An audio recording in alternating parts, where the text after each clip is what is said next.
Alrighty, all, I am real excited to bring you this show today because I am about ready to throw down my favorite roast for some of my favorite sandwiches on my Dinelli 425.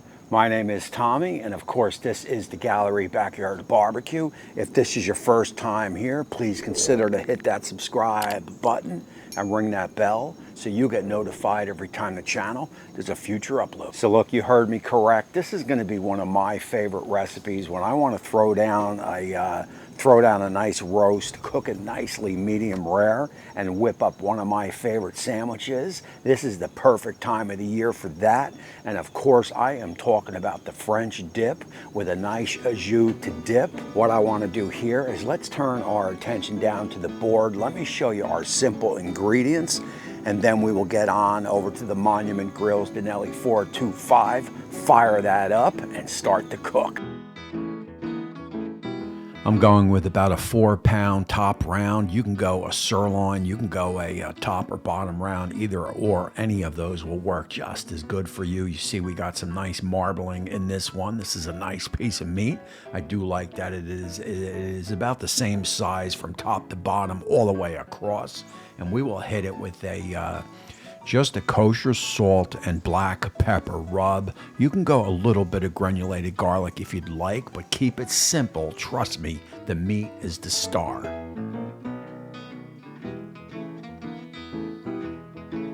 And obviously you want to get all sides and get plenty of it on. This is a nice piece of protein and she could definitely take it.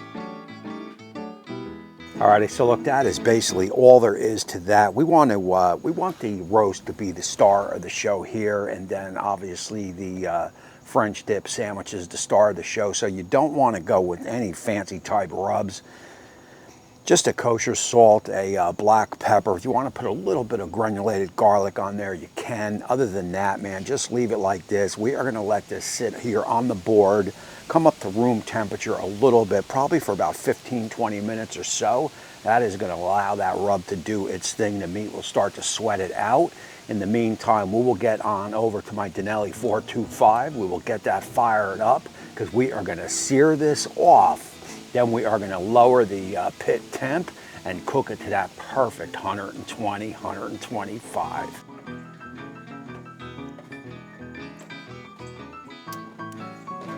Alrighty, so look, as noted, what we will do here is we will allow the pit to come up to temp. We want that screaming hot. I am talking 500-600 surface temp if we can get it there, which I know we can. Then we will get our piece of protein on the grill, and we will sear it off probably for about a minute or so on all sides. We want a nice sear. If it can get a little bit of a char going, that is an added bonus. After that, we will remove that to the board. We will whip up the starter of an au jus, and we will lower our pit temp to probably about 2 1/4 or so, and we will slow roast it, like I said, to that perfect medium rare to rare. So for our au jus, that is better than bouillon. You want to pick up a jar of this stuff. It is not that expensive. It is going to give you the best beef base that you could possibly get without making it from scratch. Just follow the jar directions, hit it with a little bit of water, and then get those onions in. We've got 1 onion sliced.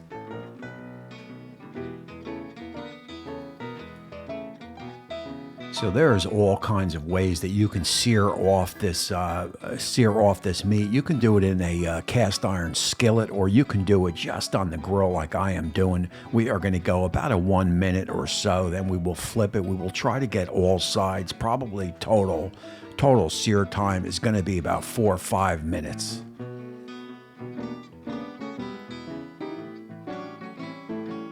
And that just gives you a little bit of extra flavor on that. On the outsides of the beef, a little bit of char if you can get it, and that there is definitely looking good. At that point, we will get it on the rack, on over the au jus, and we will get it back on the pit. And we are going to run our pit with both the middle burners off, and the 2 end burners are going to be on low, and that should keep your pit in that 240, 250 tops range. Yeah. Alrighty guys, look, we have reached the desired temp of 119, 120, depending on where you poke it, and we are looking good, that is for sure. Probably total cooking time was under 2 hours or so. Let's get it off, let's get a little bit of a peek at it. Then I got it all set up in the shack where we can get a little bit better of a view. For rare, you want to go about 120. You don't want to go much more than that, as you will get about 4 or 5 degree carryover. And as you could see, we got some nice color. We got that kosher salt and black pepper, man, is going to be good on the outside of this roast here.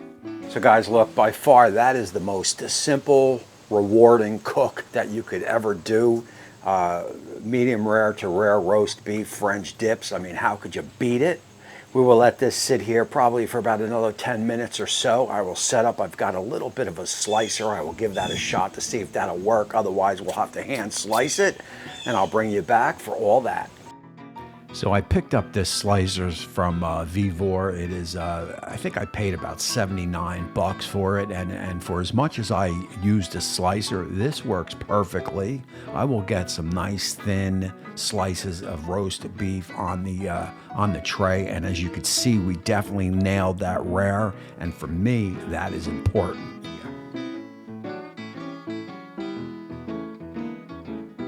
I mean, that is juicy good right there, I guarantee it.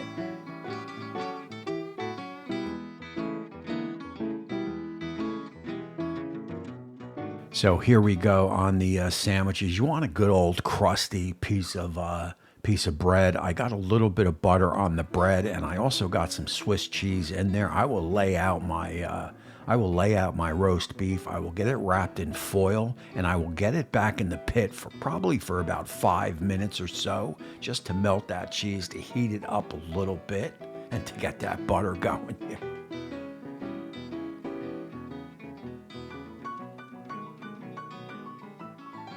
And just like that, here we are about 5 minutes later, and we got our jus all ready to go. And I could tell you, man, this is just absolutely 100% killer, man.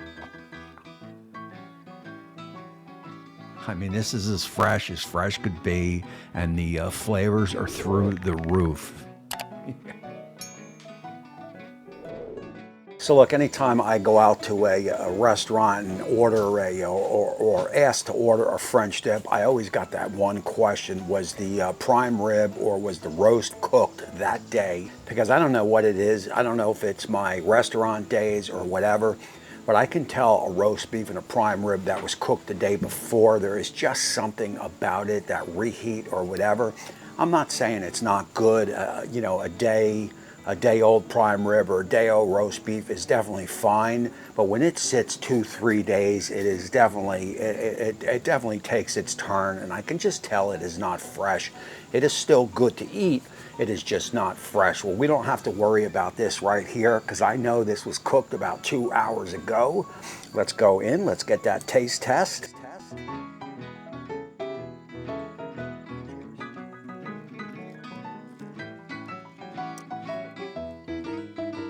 Alrighty guys, so look, I don't know what it is, but fresh roast beef just hits me right here, man. It is a flavor that I have loved for years, especially when it is done to that rare to medium rare. You put it on a crusty old piece of bread like this with some those onions, that salty au jus, the Swiss cheese.